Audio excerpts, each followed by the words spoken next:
हजारों गैर मुल्की कफीलों के खिलाफ उठकर खड़े हो गए हैं। खबर आई है कि बड़ी तादाद में गैर मुल्की जो है वो कफीलों के खिलाफ खड़े हुए हैं। गैर मुल्कियों में जो बड़ी तादाद है वो बांग्लादेशी, इंडियन और पाकिस्तानियों की है। और ये जो मुलाजमीन हैं ये सऊदी अरबिया के लेबर कोड के बाहर इन्होंने कोई 4-5 दिन एहतजाज किया है। इस एहतजाज से गैर मुल्कियों को काफ़ी ज़्यादा बेनिफिट हासिल होगा और इनके जो हकूक पामाल हो रहे थे वो इनको वापस मिलेंगे। याद रखिएगा, इस एहतजाज में चंद दिनों में 2022-2300 के करीब मुकदमात दर्ज कर दिए गए हैं सऊदी कफीलों के खिलाफ, जिसमें से जो मेन मुकदमात हैं, या तो सऊदी कफील इनकी सैलरी रोक लेते हैं, खा जाते हैं, सैलरी देते नहीं 1-1, 2-2 माह की। सम टाइम ये होता है कि सैलरी का डिले करते हैं, सम टाइम इनसे बदतमीजी करते हैं, इकामा जल्दी रिन्यू नहीं करवाते, छुट्टी जो इनकी बनती होती है छुट्टी इनकी नहीं देते।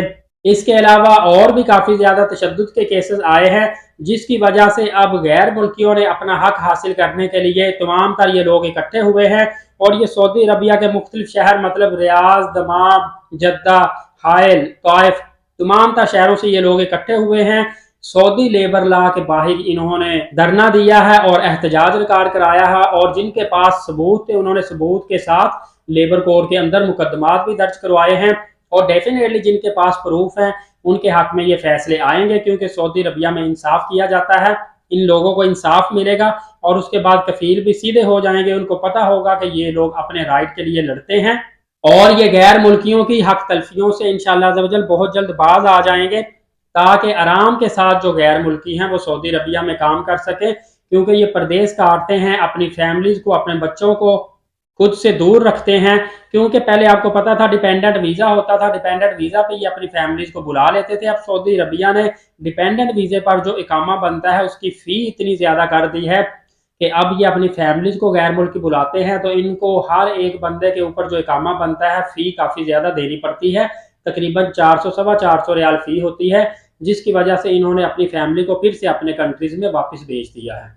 ये तमाम तर मसाइल और वजूहात सऊदी अरबिया के मुख्तलिफ शहरों से आ रही थी। वहाँ पे एक अच्छी खबर भी आ रही है गैर मुल्कियों के लिए। वो खबर ये है कि पहले सऊदी अरबिया ने सऊदी शहरियों को ये कानून पास किया हुआ था कि जो भी सऊदी शहरी सरबराह है किसी भी घर का, अगर उसकी एज 24 ईयर से ज़्यादा है और वो शादीशुदा है, फिर वो अपने घरेलू मुलाजमीन के तौर पर गैर मुल्कियों को, जैसा कि ड्राइवर हो गया, चौकीदार हो गया, किचन के लिए कुक हो गया, इस टाइप के मुलाजमीन वो 4 रख सकता है। उसके लिए शर्त ये थी कि घर का सरबरा 24 ईयर से ज़्यादा एज होनी चाहिए और मैरिड होना चाहिए। अब सऊदी अरबिया ने ये शर्त ख़त्म कर दी है। अब वो गैर शादीशुदा भी है, अनमैरिड है, उसकी एज 24 साल से कम है, फिर वो सऊदी अरबिया का जो शहरी है वो गैर मुल्कियों को, 4 गैर मुल्कियों को एक घर के अंदर मुलाजमीन के तौर पर रख सकता है।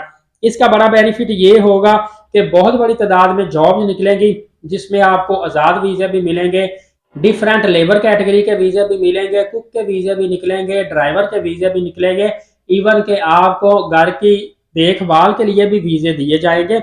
और बड़ी तादाद में आपको पता है कि बांग्लादेश, इंडिया और पाकिस्तानियों को ही प्रेफर किया जाता है, क्योंकि ये लोग ईमानदारी और मेहनत के साथ काम करते हैं, कम मुआवजे पर भी काम कर लेते हैं और डेफिनेटली ये 1-1, 2-2 साल तक अपने वतन में वापस जाते भी नहीं है। यहाँ पे आपने सिर्फ एक बात का ख्याल रखना है, जब भी आपने वीज़ा हासिल कर लेना है, आपको जिस कफील का वीज़ा मिलेगा कोशिश करें उसी कफील के पास काम करें, जिस कैटेगरी का वीज़ा मिलेगा उसी कैटेगरी के अंदर रहकर काम करें, और जिस शहर का आपको वीज़ा मिलता है, इकामा बनता है, उसी शहर के अंदर आपने काम करना है।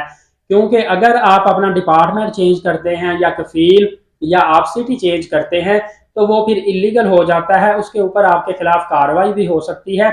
इसलिए पहले ही आप सोच समझ के वीज़ा लें, सैलरी तय करें, काम को तय करें, और आपको जिस सिटी का जो कफील वीज़ा दे रहा है कोशिश करें कफील से आपका डायरेक्ट भी रब्ता हो जाए। तो इस तरह एक तो आपकी सैलरी में अच्छा खासा इजाफा होगा, आपको सैलरी काफ़ी ज़्यादा मिलेगी। दूसरा ये है कि आपको पुलिस का सामना नहीं करना पड़ेगा, किसी किस्म का आपके ऊपर केस नहीं बनेगा, आप रिपोर्ट नहीं हो सकते।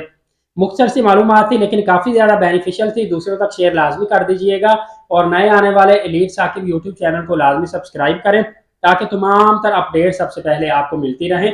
नमाज कायम करें, नबी पाक सल्लल्लाहु अलैहि वसल्लम पे कसरत से दुरूद पाक भेजा करें। इंशाल्लाह अगली वीडियो में मिलेंगे, तब तक के लिए इजाज़त दीजिए। अपना बहुत सारा ख्याल रखिएगा। बहुत शुक्रिया। अल्लाह हाफ़िज़।